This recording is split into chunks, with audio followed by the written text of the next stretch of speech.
মানবিকতার উজ্জ্বল দৃষ্টান্ত আইসি সুব্রত ঘোষের জন্মদিনে বিশেষ চাহিদা সম্পন্ন মানুষদের নিয়ে ব্যতিক্রমী উদযাপন। জন্মদিনে কি আর দেব তোমায় উপহার, বাংলায় নাও ভালোবাসা, হিন্দিতে নাও পেয়ার। এই আবেগঘন অনুভূতি যেন বাস্তব রূপ পেল জঙ্গিপুর জেলার শামশেরগঞ্জ থানায়। মানবিকতা যে আজও সমাজের বুকে বেঁচে আছে তার এক উজ্জ্বল প্রমাণ মিলল শামশেরগঞ্জ থানার আইসি সুব্রত ঘোষের জন্মদিন উপলক্ষে গৃহীত এক ব্যতিক্রমী উদ্যোগে। জন্মদিনকে কেবল ব্যক্তিগত আনন্দে সীমাবদ্ধ না রেখে সমাজের প্রান্তিক, দরিদ্র ও বিশেষ চাহিদা সম্পন্ন মানুষদের সঙ্গে আনন্দ ভাগ করে নেওয়ার এক অনন্য দৃষ্টান্ত স্থাপন করলেন তিনি।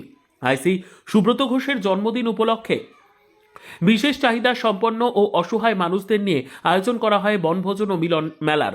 এই মানবিক অনুষ্ঠানে প্রায় 800 জন অসহায় ও বিশেষ চাহিদা সম্পন্ন মানুষ অংশগ্রহণ করেন। একসঙ্গে বসে খাওয়া, গল্প, হাসি সব মিলিয়ে যেন এক পারিবারিক আবহ তৈরি হয়।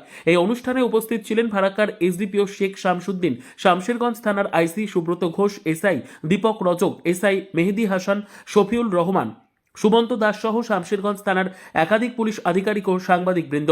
বনভোজন চলাকালীন আবেগঘন পরিবেশের সৃষ্টি হয়। অনেক বিশেষ চাহিদা সম্পন্ন মানুষ আবেগ সামলাতে না পেরে বলেন, আমরা জীবনে কখনো এমন বনভোজন করিনি, এভাবে সবাই মিলে বসে মন ভরে খাবার সুযোগ কখনো পাইনি। আইসি সুব্রত ঘোষ আমাদের যে সম্মান ও ভালোবাসা দিয়েছেন তা আমরা কোনোদিন ভুলব না। স্থানীয় এলাকাবাসীর মতে আইসি সুব্রত ঘোষ শুধু একজন পুলিশ আধিকারিক নন, তিনি মানবিকতার এক জীবন্ত প্রতীক। প্রশাসনিক দায়িত্বের পাশাপাশি সমাজের পিছিয়ে পড়া মানুষদের পাশে দাঁড়িয়ে বারবার তিনি প্রমাণ করেছেন মানবিকতাই তার প্রকৃত পরিচয়। এই ব্যতিক্রমী জন্মদিন উদযাপন নিঃসন্দেহে সমাজের মানবিক মূল্যবোধ ও সামাজিক দায়বদ্ধতার এক উজ্জ্বল দৃষ্টান্ত হয়ে রইল। আজকে কি কর্মসূচি ছিল? আজকের কর্মসূচি হচ্ছে স্যারের জন্মদিন। জন্মদিনের উপলক্ষে কি বলবো, এত আনন্দ আজকে, সত্যি মনটা জুড়িয়ে গেছে যে এত সুন্দর একটা বনভোজন আমরা বিশেষ চাহিদা সম্পন্ন ব্যক্তিরা এখানে এত আনন্দ ভোগ করতে পারছি। সত্যি স্যারের জন্মদিনে আমাদের তরফ থেকে দীর্ঘজীবী থাকছে। মানে আমি বলে প্রকাশ করতে পারছি না স্যার, যে এত কি বলবো, মনটা এত উতাল হয়েছে যে সামনে আমি গেছিলাম তো কিছু বসেছিল আমাদের মতন ব্যক্তিগুলো, তো ওরা তো চেয়ারে বসে খেতে পারবে না, যে চলাফেরা করতে অসুবিধা। তো ওদেরকে বললাম যে আজকে কেমন লাগছে, ওরা বললো যে না খুব ভালো। খাওয়া দাওয়া কেমন? খাওয়া দাওয়া খুব সুন্দর। তো বলছে এত সুন্দর আজকে এই প্রোগ্রাম দাদা আমরা মানে কোথাও কোনো দিন এরকমভাবে করতে পারিনি। তো আমাদের মনে আফসোস থাকে যে আমরা এরকম মানুষ তো কোনো জায়গায় কোনো আনন্দ করতে পারবো কিনা। তো আজকে আমরা এখানে এলাম, তো বলছে এত ভালো লাগছে সত্যি। তো আমি তো আমার কথা বলছি, ওদের মুখ থেকে আমরা শুনে মানে আমারও মনটা এমন হলে যে চোখ দিয়ে ওর তো জল বেরিয়ে গেছে, কান্না করতে লেগেছে যে আমরা এত সুন্দর একটা আনন্দের জায়গায় আসলাম। সত্যি আমার খুব ভালো লাগছে। শামশেরগঞ্জ থানায় এর আগে এই ধরনের কোনো প্রোগ্রাম হয়েছে কি?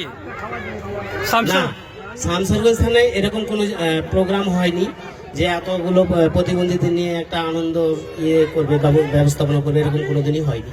আজকে প্রথম এরকম শামশেরগঞ্জে হচ্ছে। কিরকম লাগছে আপনাদেরকে? খুবই ভালো। আজকের প্রোগ্রাম খুবই সুন্দর লাগছে, আর বেশি কিছু আমি বলতে পারছি না, যে এত ভালো লাগছে, খুবই ভালো।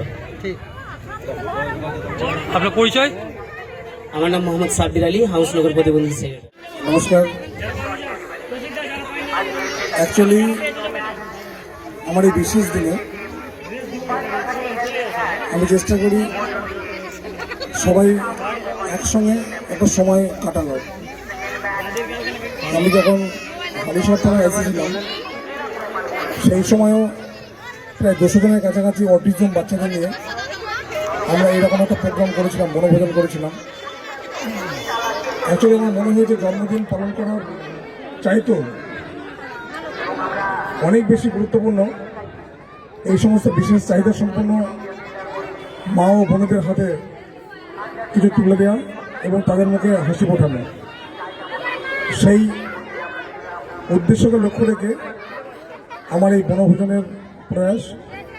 সমস্ত প্রশংসায় ভগবানের জন্য। আমরা শুধু চেষ্টা করেছি তাতে যদি আমার এই বিশেষ চাহিদা সম্পন্ন ভাই ও বোনেরা যদি খুশি হয়, তার থেকে বড় খুশি আমার কিছু নেই। এই বলে সবার একবার সার্বিক মঙ্গল কামনা করে ক্ষুদ্র বক্তব্য শেষ করছি। নমস্কার।